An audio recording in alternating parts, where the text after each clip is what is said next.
Welcome viewers, ketemu lagi di channel Binus Inkubator. Kali ini saya akan melanjutkan diskusi kita sebelumnya. Tadi video-video sebelumnya sudah membahas tentang part-part dari bisnis model canvas. Kita sudah belajar tentang customer segment, kemudian sudah ada video tentang value proposition. This time kita akan bicara tentang the next part, customer relationship. Nah, kalau bicara customer relationship, kita mau ngomong apa dulu nih? Ada banyak hal yang perlu kita perhatikan. Pertama, jenis hubungan seperti apa yang kita pengen punyai dengan customer segment yang sudah kita siapkan sebelumnya. Kita sudah setting customer segment. Nah, tentu saja customer segment ini harus punya relation yang bagus dengan kita. So, dari awal founder sebuah bisnis mesti bisa memikirkan bentuk hubungan seperti apa yang akan dijalankan dengan customer segmentnya. Kemudian ada banyak tipe nanti yang akan kita bahas tentang customer relationship.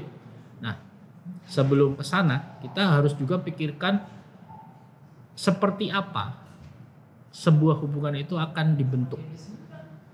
Lalu dari situ kita akan berpikir seberapa banyak biaya yang harus dikeluarkan untuk membentuk sebuah hubungan yang bagus dengan customer segment. Dan kemudian bagaimana hubungan dengan yang sudah terbentuk dengan customer segment ini kemudian bisa diintegrasikan dengan seluruh bisnis model yang kita punya. Nah, ada aspek yang paling penting sebenarnya dalam customer relationship. Yang pertama, again, balik lagi ke pertanyaan pertama yang saya lontarkan tadi. Bentuk hubungan seperti apa yang pengen di-develop, yang pengen dibangun dengan customer segment yang sudah kita tetapkan. Kalau sudah punya bayangan, sudah punya bentuk yang jelas, maka kita bisa memastikan bahwa dari bentuk yang sudah kita definisikan ini, kita arahkan semua part yang kita punya ke sana. Nah, untuk itu nanti kita akan diskusikan lebih jauh tentang tipe-tipe dulu. Ada banyak tipe customer relationship. Tipe-tipe ini yang kemudian nanti kita akan bisa pilih sebagai pilihan atas bentuk relationship kita dengan customer segment kita. Yang pertama, transaksional. Itu yang paling standar. Kita kemanapun, datang ke vendor apapun, ke toko apapun, toko kelontong or whatever, kita kemudian melakukan transaksi. Nah, itu adalah bentuk transaksional. Jadi yang pertama bentuknya adalah transaksional. Itu bentuk paling sederhana dan paling standar dari customer relationship. Kemudian yang lain, ini bentuk hubungan jangka panjang, long term customer relationship. Ada komitmen di situ. Nah, ini bentuknya lebih pada tidak sekedar sekali transaksi selesai, tapi ada komitmen yang akan dijaga dan kita mengharapkan ada pendapatan dari transaksi yang berulang. Ada recurring basis. Nah, itu nanti developmentnya seperti apa, kemudian itu juga akan membuat kita menentukan cost yang apa yang harus dikeluarkan untuk bisa membuat sebuah customer relationship yang long term. Tentu saja konsepnya akan jauh lebih kompleks dibandingkan ketika kita bicara tentang short term.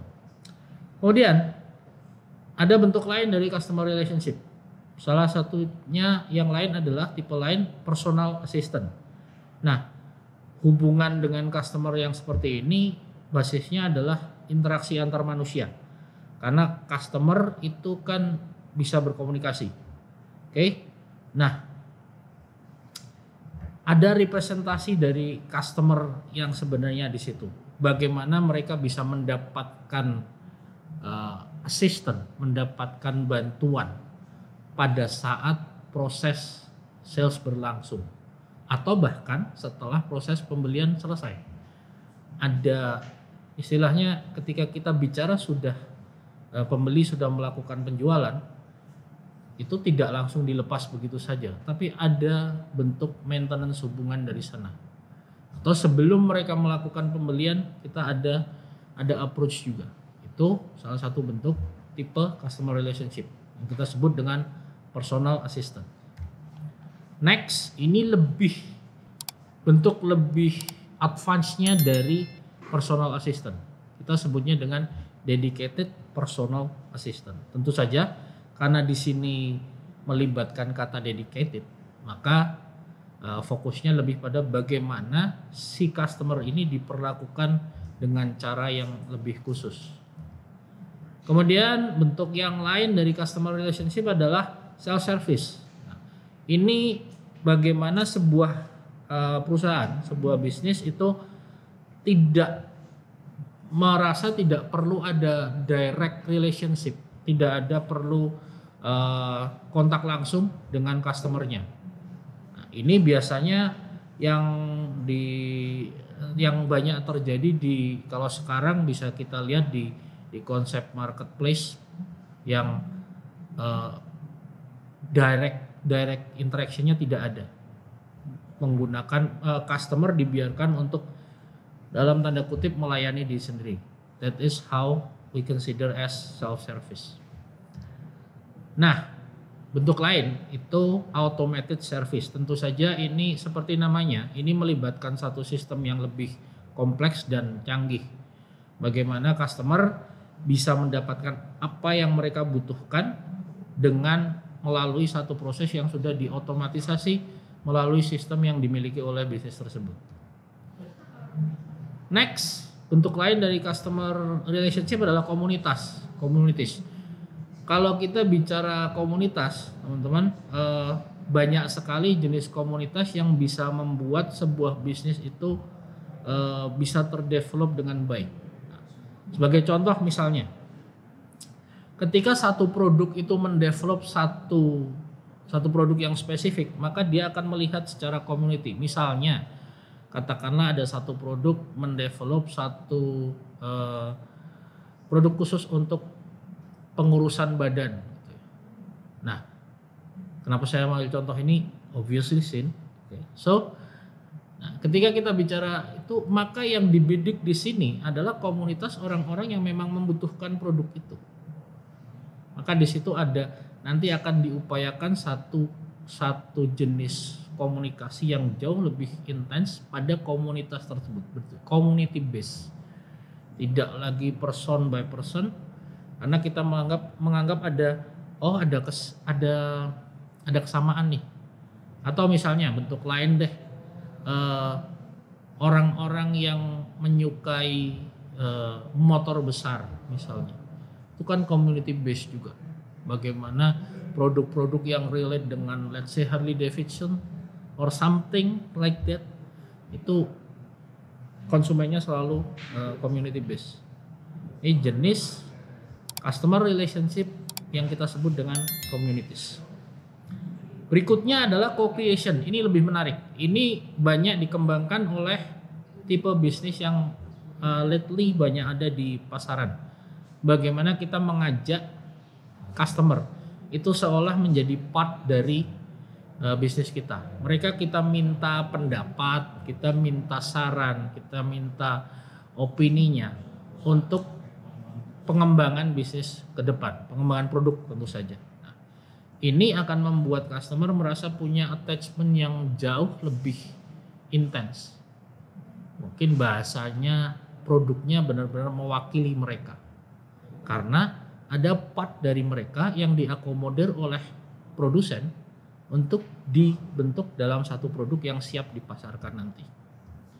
Kemudian bentuk terakhir dari customer relationship adalah switching cost. Okay? Ini bagaimana kita melihat sebuah brand atau sebuah bisnis entity melihat bagaimana customer itu gampang banget untuk pindah ke bisnis yang lain, ke barang substitusi yang lain.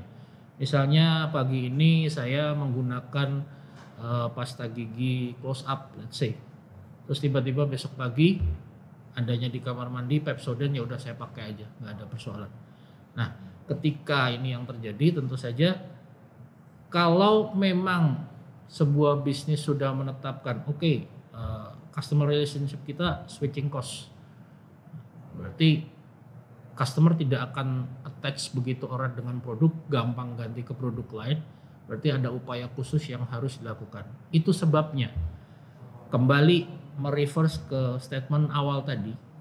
Ketika kita bicara tentang customer relationship, maka the most important part adalah teman-teman mendefine jenis hubungan seperti apa yang pengen dijalin dengan customer segmen yang sudah ditetapkan sebelumnya. Dari situ nanti akan beranjak ke keputusan-keputusan yang lain related to the business, termasuk bagaimana membuat approach pada customer, bagaimana memaintain komunikasi dengan mereka, dan bagaimana seberapa banyak budget harus dialokasikan. That's it tentang customer relationship. Kita akan ketemu di konten-konten selanjutnya masih tentang bisnis model Canvas. Jangan lupa setelah nonton channel ini pastikan like, share, dan subscribe. Ketemu di konten berikutnya. Thank you.